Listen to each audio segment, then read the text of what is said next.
ने जानकी जी को आशीर्वाद दिया, हे सीता, जब तक इस धरती पर गंगा और यमुना की धारा रहेगी तब तक सीताराम की जोड़ी सदा अमर रहेगी।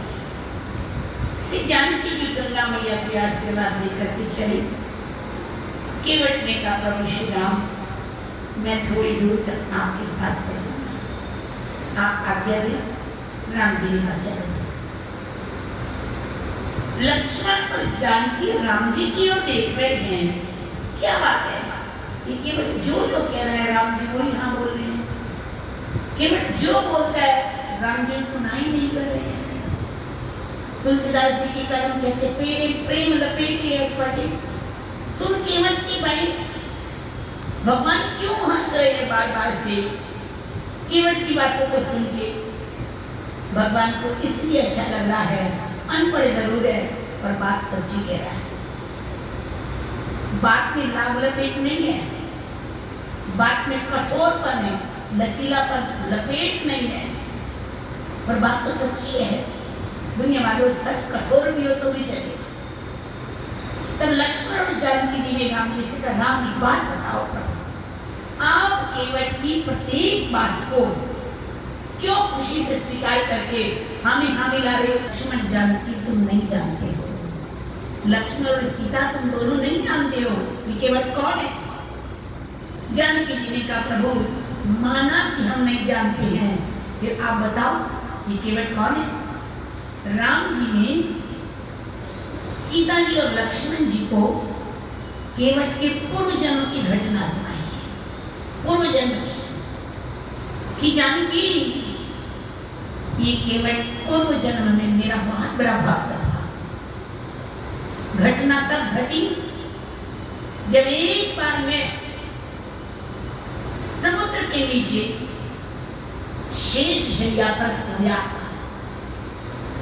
लक्ष्मी जी चरण दबा रही थी, शेष नाग ने मस्तक के ऊपर छाया की थी। तब ये केवट एक कछुए के रूप में छोटा सा मेरा भक्त आया पांव छूने के लिए। जब एक कछुए की चाल सबसे धीमी होती है, कछुआ धीमे धीमे चलते चलते जैसे मेरे चरणों के पास आया चरण छूने के लिए, तो लक्ष्मी चरण दबा रही थी। लक्ष्मी जी ने ऐसी फटकार मारी कि बेचारा पलटता पलटता पलटता दूर जा गिरा।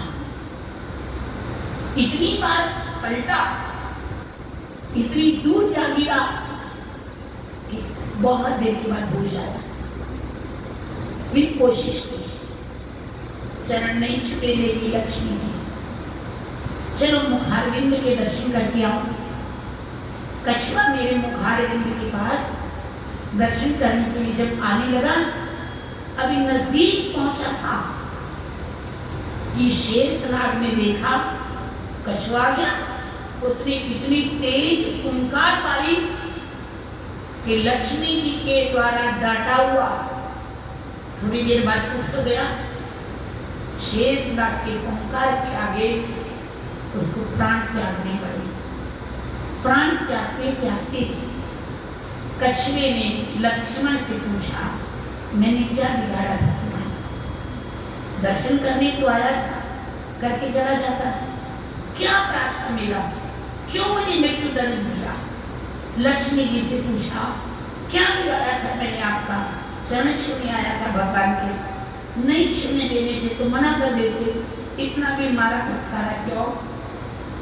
इसके बाद कछुए ने श्री राम जी से कहा, भगवान विष्णु भगवान से कहा, भगवान देख लो आपके सेवक निर्दोष को कितना बड़ा दंड दे रहे, क्या बिगाड़ा था मैंने इनका?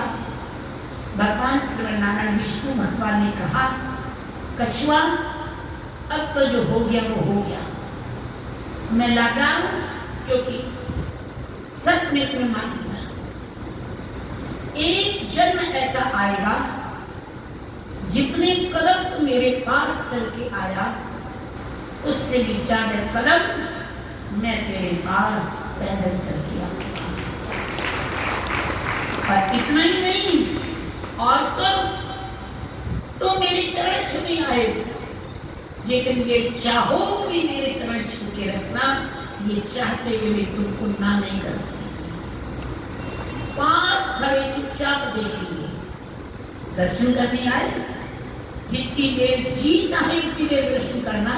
ये दोनों पास खड़े होंगे, कुछ नहीं बोलेंगे। राम जी ने कहा अब समझ में आई श्री सीता और लक्ष्मण, मैं क्यों इसके पास आया, मैं क्यों मुस्कुरा रहा हूं।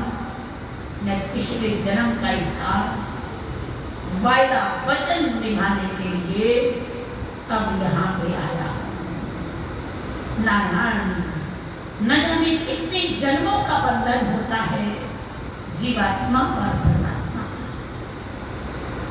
तब भगवान और भक्त का मिलन होता है।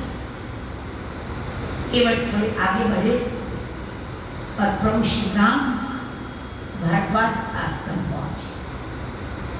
ऋषि भारद्वाज आश्रम प्रयागराज संतों के पास बैठे। श्री राम जी ने संतों से कहा, ऋषियों से कहा, मुझे और अवगत कराइए, इस क्षेत्र के ऋषि मुनियों के दर्शन करूं। उन्होंने बाबा वाल्मीकि जी का आश्रम बताया, वहां गए, बाबा ने कुछ उपदेश दिए। श्री राम जी सब जानते हुए बाबा वाल्मीकि से कहते हैं, बाबा इस क्षेत्र का कोई सुरक्षित स्थान मुझे बताओ, मैं 14 वर्ष तक पत्नी और भाई के सहित यहाँ रहना चाहता हूँ। तो नारायण बाबा वाल्मीकि जी ने चित्रकूट में का स्थान उन्हें सुरक्षित बताया।